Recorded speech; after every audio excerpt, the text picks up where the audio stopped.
की त्राण लेखनी ब्लॉग में सबका हार्दिक स्वागत है, सबका अभिनंदन है। सबके मंगल भोज की कामना के साथ आज के प्रेरणादायक विषय में दोस्तों, सत्य की शरण से ही हमें मुक्ति की प्राप्ति होती है और सत्य से हम कैसे साक्षात्कार करें, सत्य की पराकाष्ठा को कैसे अपने जीवन में सत्य की वास्तविक सत्य का स्वरूप का चिंतन करें और सत्य का साक्षात्कार कैसे हो, उसे कैसे समझा जाए।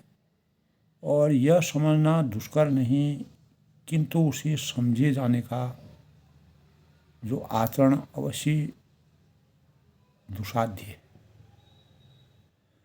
तो सत्यं शिवम सुंदरं कहा गया है दोस्तों।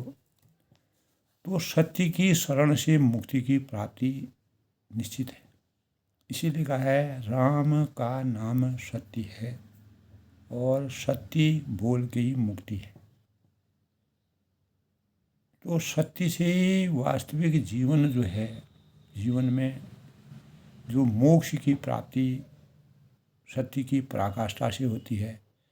लेकिन जो हमेशा गलत कार्यों को करने के बाद भी इस धरती पर वह भी इस भौतिक शरीर को छोड़ के जाता है, उसके लिए भी वही कहा जाता है कि सत्य ही सबसे बड़ा है, उसी से तुम्हारी मुक्ति होगी।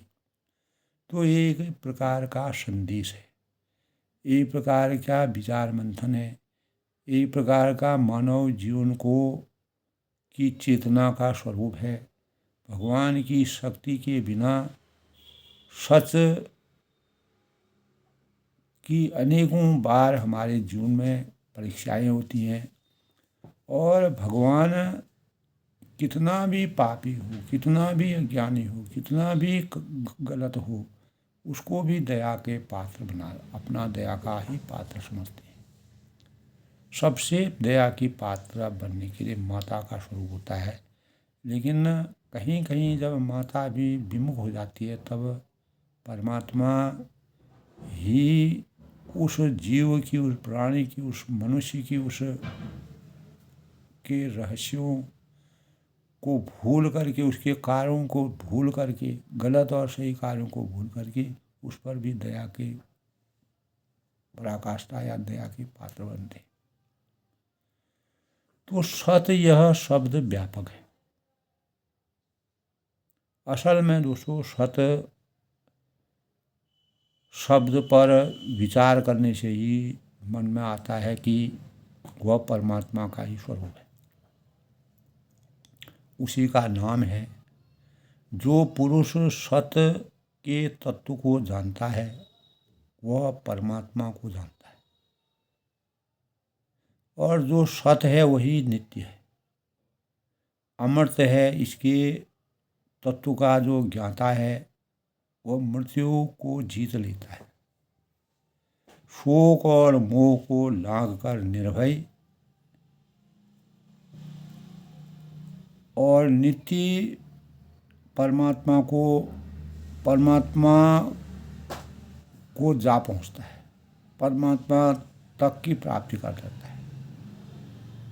इसी कलयुग में भी दोस्तों, अगर हम सत्य की पराकाष्ठा को, सत्य की शरण से हम मुक्ति की प्राप्ति हर युग में कर सकते हैं, जबकि हमारे अंतःकरण में सत्य है, नित्य है, अमर्त्य है, उसके तत्व का ज्ञाता हमको बनना पड़ेगा। अर्थात वह सदा के लिए अभय अमर्त्य पद को प्राप्त हो जाता है। हमारी नीति में, हमारे शास्त्रों में और महान जो विचारक हैं, ज्ञाता हैं, रिद्धि सिद्धि हैं और ऋषि मुनि हैं, तो प्राचीन जो हमारे हजारों साल पहले का अध्यात्म है, उसी को लोग संसार में जीवन मुक्त ज्ञानी, महात्मा और नामों से पुकारते हैं। तो उसकी सब में समबुद्धि हो जाती है, क्योंकि सत परमात्मा सब में सम है और वह सत में स्थित है, सत्य में स्थित है, इसीलिए उसमें विषमता का दोष नहीं रह सकता, तो वह कभी असत्य नहीं हो सकता। तो उसके मन, वाणी और शरीर के होने वाले सभी कर्म सत्य होते हैं, तो उसकी कोई भी क्रिया असत्य होने से उसके द्वारा किया हुआ प्रत्येक आचरण सत्य समझा जाता है। वह जो आचरण करता या बतलाता है वही लोक में प्रमाणिक माना जाता है। तो दोस्तों, तब कहा है यद्यत आचरति श्रेष्ठ तत् देवोतरो जन। यद्यत आचरति श्रेष्ठ श्रेष्ठस्त दत् देवोतरो जन सह यत् प्रमाणं कुरुते, सह यत् प्रमाणं कुरुते लोकस्थ धनुर्वर्तते, धनुर्वर्तते। यानी ऐसे पुरुष का अंतःकरण, शरीर और उसकी इंद्रियों की शक्ति से पूर्ण हो जाती है। उसके आचार, व्यवहार और क्रियाओं में शक्ति साक्षात मूर्त धारण करके विराजमान होता है। ऐसे नवरत्नों का जन्म संसार में धन्य है। अतः हम आज के परिवेश में हम लोगों को इस प्रकार समझकर, बूझकर, जानकर अपने ज्ञान को अवतरित करके ज्ञान की पराकाष्ठा की शुद्धि के साथ शरण लेनी चाहिए, अर्थात उसे दृढ़तापूर्वक भली भांति अपने आचरण में निहित करना चाहिए, अपने आचरण में चरितार्थ करना चाहिए। तो सत्य का स्वरूप दोस्तों, सत्य उसका नाम है जिसका किसी काल में बाद नहीं होता है, जो नित्य एक रस, सदा सर्वथा सच, सब जगह सर्व विद्यमान है, संभाव में स्थित है और जो स्वतः प्रमाण है। प्रमाणो किम प्रत्यक्षम। तो नास्तो विद्यते भावो न भावो विद्यते सतः, नास्तो विद्यते भावो न भावो विद्यते सतः। ऐसा सत्य एक विज्ञान, आनंद, धन, चेतन परमात्मा देव ही है। तो श्रुति हमारी कहती है, नीति कहती है कि सत्यम ज्ञानम अनंतम ब्रह्मम, सत्यम ज्ञानम अनंतम ब्रह्मम। यानी जीवात्मा भी हमारी सत्य है और परमेश्वर का अंश होने के नाते उसको भी सनातन नित्य कहा गया है। दोस्तों, इसी स्वरूप में मम एवांशो कहा है, इसी स्वरूप में किया है, कहा है कि मम एवांशो जीवलोके, मम एवांशो जीवलोके जीवभूतो सनातन, जीवभूतो सनातन। गीता में कहा गया है कि दोस्तों इस विषय का वर्णन गीता में बड़े ही विस्तार के साथ है। इसीलिए उस सनातन और अव्यक्त सम्य रूप परमात्मा की जो शरण लेने से यह जीव माया को बांधकर सत्य स्वरूप परमात्मा को प्राप्त हो जाता है। विज्ञान आनंद मन परमात्मा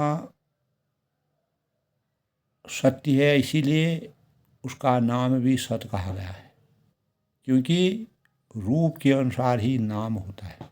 जैसा हमारा रूप होगा तो उसी प्रकार नाम भी हमारा होता है। यह लोक में प्रसिद्ध ही है।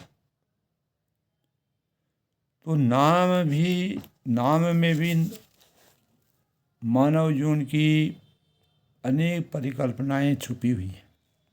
अनेक प्रकार के भाव हमारे नाम में, हमारी वेशभूषा में, हमारी खान पान में, हमारी दैनिक क्रिया में, हमारे पहनावे में, रोज़मर्रा की ज़िंदगी में, हमारे हर स्वरूप का वास्तविक भाव छुपा हुआ है। तो ओम तत् सदिति निर्देशो ब्रह्मण स्त्री विविध स्मृत। ओम तत् सदिति निर्देशो ब्रह्मण स्त्री विधि स्मृत। ओम तत् सत, ओम तत् सत, तत् सत अदिति, ये तीन नाम ब्रह्म के बताए गए। ओम है, तत् है और सत है। सत शब्द भाव का अर्थात अस्तित्व का वाचक है। इस संसार में दोस्तों जो कुछ भी सिद्ध होता है वह सत्य के आधार पर भी होता है, सत्य के आधार पर ही होता है। इसीलिए सारे संसार का आधार सत्य ही है। अगर यह पृथ्वी, यह धरती टिकी हुई है तो सत्य की पराकाष्ठा पर टिकी हुई है। सूर्य, चंद्रमा, धरती, जल, चंद्र, सूर्य, वायु, पृथ्वी, जितने भी तत्व हैं ये सब सत्य में ही प्रतिष्ठित है। इनकी वास्तविकता में सत्यता है और सत्य ही प्रतिष्ठा से सूर्य तपते हैं।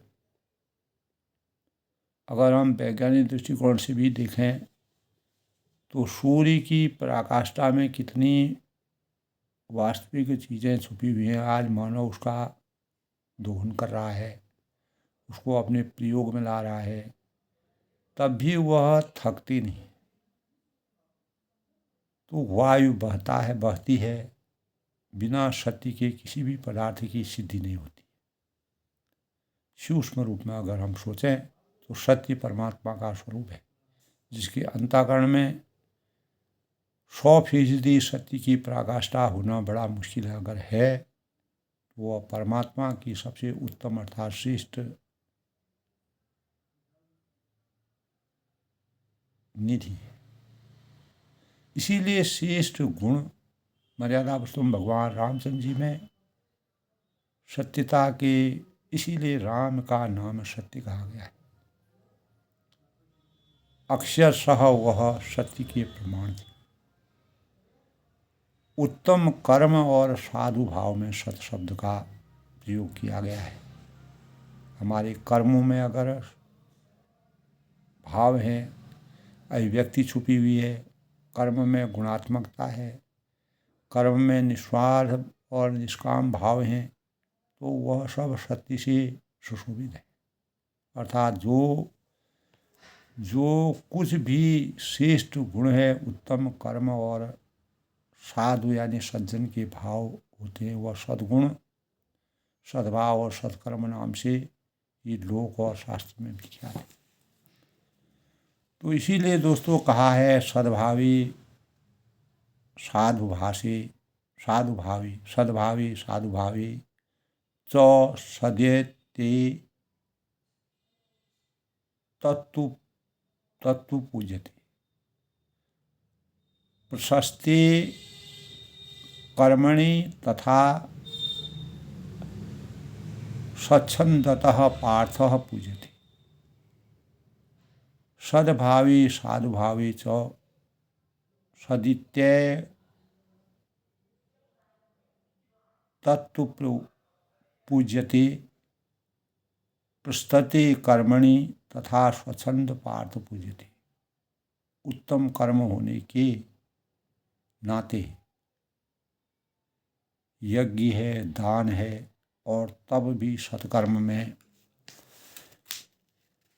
के नाम से, तब भी जो है सत्कर्म के नाम से इस सृष्टि में प्रसिद्ध है। एवं इनमें जो निष्ठा एवं स्थिति है उसे भी सत कहते हैं। तो स्वार्थ को त्याग कर, अहंकार को त्याग कर सत्व रूप परमात्मा के से अपने अर्थ को किया हुआ जो प्रत्येक कर्म है, अर्थ भाव से जो किया हुआ कर्म है, लोक और शास्त्र में सत्कर्म के नाम से ही वह विख्यात है। मानव चेतना को जगाने का प्रयास उसी में निहित है। तभी ये जगह कहा है दोस्तों, यज्ञे तपसि दाने च स्थितं सदिति च उच्यते। कर्म चैव तद्धियं, कर्म चैव तद्धियं सदिति वा अभिधीयते। यज्ञे तपसि दाने च स्थितः सदिति स उच्यते। कर्म चैव तद्धियं सदि भेवा भिधीयते। विचारने से, कल्पना करने से, विचारने से, सोचने से यह बात युक्त या युक्ति संगत भी सिद्ध होती है। तो सत्य के अर्थ को भी दोस्तों, जो भी क्रिया की जाती है वह सत्य ही समझी जाती है। इसीलिए सत्य के निमित्त कर्म करने वाले की जो मानसिक और वाचिक संपूर्ण क्रियाएं होती हैं, शारीरिक, मानसिक और वाचिक, तो सत्य ही से उनकी उत्पत्ति होती है। सत्य से ही वह सुसज्जित रहते हैं। सच्ची से ही उनकी पराकाष्ठा, मानसिक स्तर हमारा, वाचिक और कायिक वाचिक क्रियाएं जो हैं हमारे, वह सत्य पर निर्धारित रहती। यानी ये सब क्रियाएं लोक में सत्य प्रमाणित होती है। सूक्ष्म रूप से हम सोचें, सत्य भाषण कपट, शब्द चातुरी और कूटनीति को छोड़कर, यानी सरलता के साथ जैसा देखा, सुना, समझा हो उसे वैसा का वैसा ही, न कम न अधिक न ज़्यादा कह देना, और सत्य भाषण करना, सत्य भाषना यानी बोलना, सत्य भाषण की इच्छा करने वाले पुरुष को न स्वयं झूठ कभी बोलना चाहिए और न किसी को प्रेरित करके बोलवाना चाहिए। ये मानव जीवन की पराकाष्ठा का सबसे बड़ा, सत्य का सबसे बड़ा स्वरूप है। दूसरे को प्रेरित करके अथवा उस पर दबाव डालकर, उसको प्रलोभन दे करके जो उससे झूठ बुलवाता है वह स्वयं झूठ बोलने की अपेक्षा गुरुतर मिथ्या धारण करता है।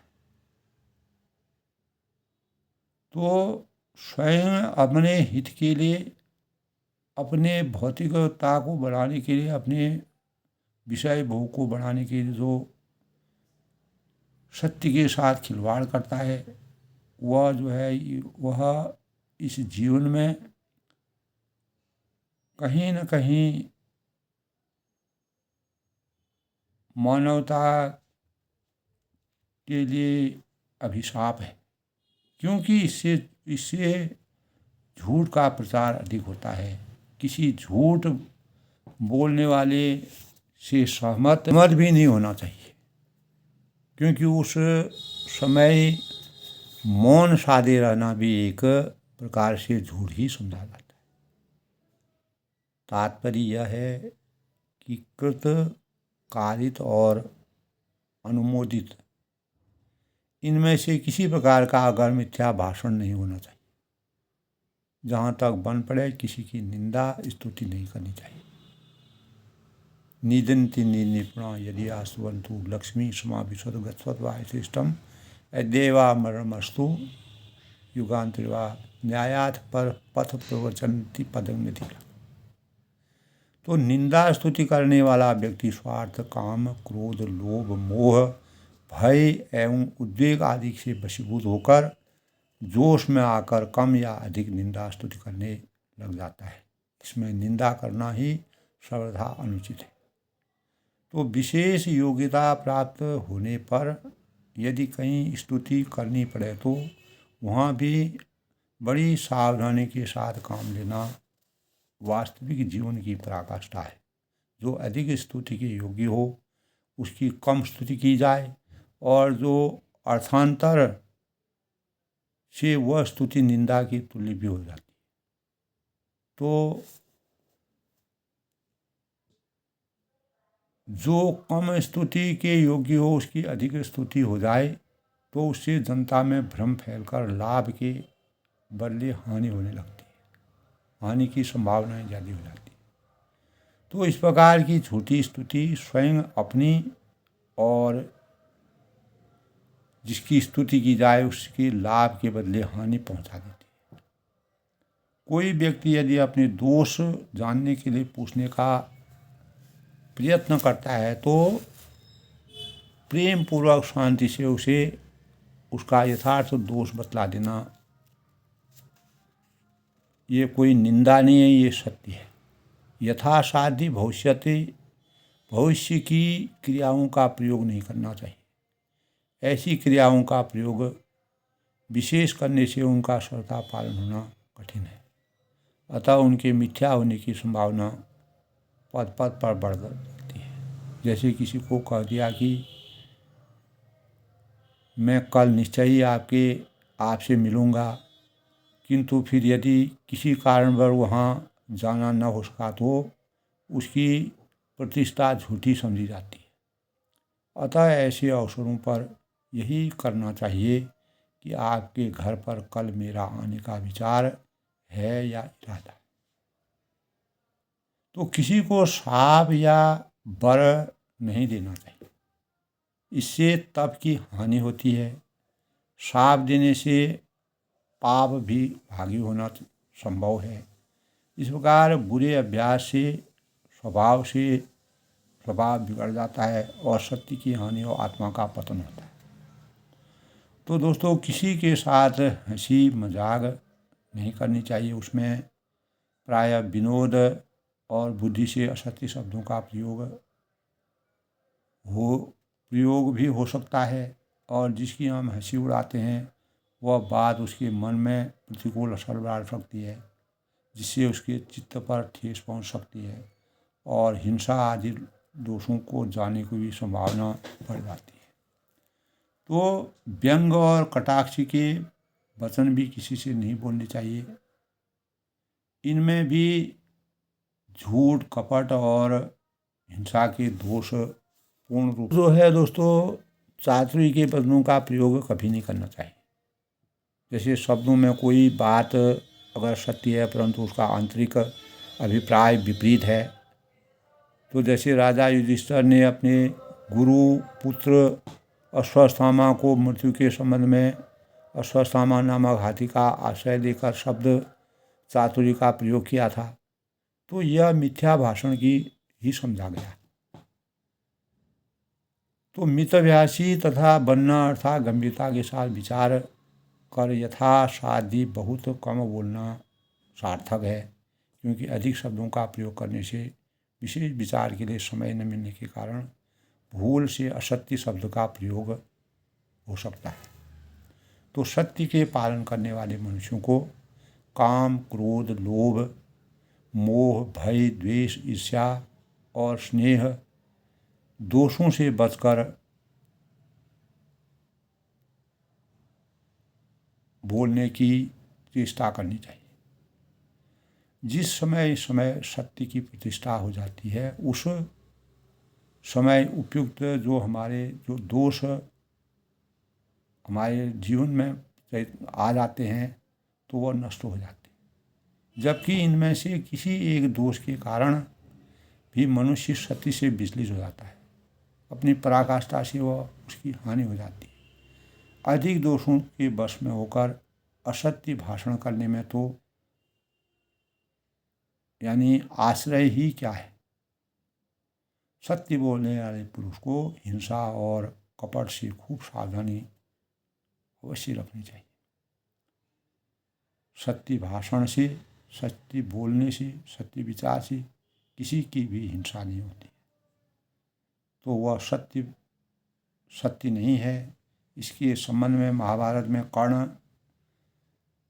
पर्व में कौशिक ब्राह्मण की कथा प्रसिद्ध है। ऐसे अवसर पर सत्य भाषण की बड़ा लंबा विचार है दोस्तों। वह तो भाषण की अपेक्षा मौन रहना अथवा न बतलाना ही सत्य अच्छा है। अगर कोई एक गाय जा रही है और कसाई उसके पीछे भाग रहा है, और अगर हम रास्ते में आ रहे हैं, कोई हमसे पूछता है कि गाय, वही कसाई पूछता है कि गाय देखिए आपने, तो हम वहाँ पर असत्य बोलते हैं, तो वह असत्य बोलना उस गाय के जीवन को बचाना है। तो इस प्रकार से हम कभी कभी सत्य भी बोल करके किसी के जीवन को बचा सकते हैं। तो जीवन में दोस्तों अनेक इस प्रकार के प्रमाण मिलते हैं जो सत्य की पराकाष्ठा को, के भावों का पर विचार करते हैं, मंथन करते हैं। तो सत्य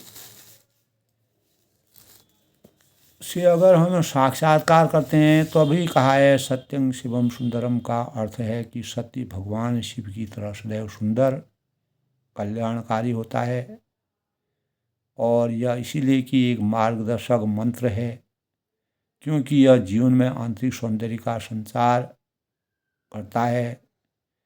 इसका भाव भी वही है कि सत्य ही शिव है, शिव ही सौंदर्य की पराकाष्ठा है, अर्थात कोई भी चीज़ सत्य है, कल्याणकारी और सुंदर है, तभी सबकी गायता इस संसार में है। हमारे अंतःकरण में अनेक बार ऐसे प्रश्न उठते हैं कि सत्य का साक्षात्कार कैसे करें, उसे कैसे समझा जाए। तो यह समझना दुष्कर नहीं है, किंतु उसे समझे जाने का आचरण अवश्य दुस्साध्य है। जैसे कि ईश्वर सत्य है, किंतु उसे पहचाने कैसे। सत्य आचरण भी सत्य है, किंतु वे कैसे हमारे अंतःकरण में हम उसको धारित करते हैं, धारण करते हैं। सत्य बातों का समर्थन करना ही सत्य है। और किंतु इतने साहसी बने कैसे, इसलिए समझा गया है कि सत्य समझना, सुनना, बोलना, आचरण करना और कठिन अवश्य है, किंतु असाध्य नहीं। तो संकल्प शक्ति और सतत प्रयास और अभ्यास से इसे सहज सरल बनाया जा सकता है। जो भी दिखाई देता है वह सत्य नहीं है, किंतु वह समझ लेना ही सत्य है। अर्थात असत्य को पहचान लेना भी सत्य है। असत्य की पहचान हो जाना ही सत्य से साक्षात्कार होने और सन्मार्गी बनने तक की यात्रा सत्यार्थी की योग्यता की चरम कसौटी है। तो निर्भय वही है जो सत्य की शरण में है। असत्यगामी सदैव भयग्रस्त रहा करते हैं। शिवम का संबंध भगवान शंकर से नहीं जोड़ा जाना चाहिए, दोनों में अंतर है। शिव निर्गुण, निराकार और अमर्तम सत्व है। शिव का अर्थ है शुभ, अर्थात जो सत्य होगा उसके जुड़ा होना, शुभ होना। तो सर्वशक्ति मान आत्मा ही शिवम है। जो दोनों भावों के मध्य आत्मा और लिंगानुपात में विद्यावान है, विद्यमान है। संसार में तीन ही तत्व हैं दोस्तों, एक है सत्य, शिव और सुंदर, अर्थात ईश्वर, आत्मा और प्रकृति। तो इस प्रकार से दोस्तों हमें प्रत्येक बात को आत्मसात करने पर प्रत्येक व्यक्ति के लिए जीवन को श्रेष्ठ बना सकना दुष्कर नहीं रह जाता है। जब हम अपनी इस पराकाष्ठा को हम शक्ति यानी सत्य की शरण से ही मुक्ति की प्राप्ति कर सकते हैं। यानी यही आज के मन, वाणी और शरीर में समता होने से ही हम सत्य की पराकाष्ठा को और सत्य की शरण से मुक्ति प्राप्त कर सकते हैं। सबके मंगल व उसकी कामना के साथ आज प्रेरणादायक विषय में प्रत्येक मानव मात्र को सत्य की वास्तविक कसौटी पर उतरने के लिए अपने जीवन को किस प्रकार से चरितार्थ करना चाहिए, इन्हीं भावों से मैंने आज के प्रेरणादायक विचारों को अपने ज्ञान के अनुसार बताया। तो मैं अपेक्षा करता हूँ कि अधिक से अधिक लोग इस सत्य को समझें और अधिक से अधिक लोग मेरे मनोबल को बढ़ाएं और मेरी बातों को ध्यान में रख के सत्यं शिवं सुंदरं की पराकाष्ठा को अपने जीवन में जीवंत करें। यही आज की प्रेरणा का सबसे बड़ा रहस्य है। सब लोग सुखी रहें, अधिक से अधिक लोग शेयर करें, लाइक करें, सब्सक्राइब करें और मेरे मनोबल को बढ़ाने का प्रयास करें। सबका अभिनंदन करता हूँ। जय श्री राम।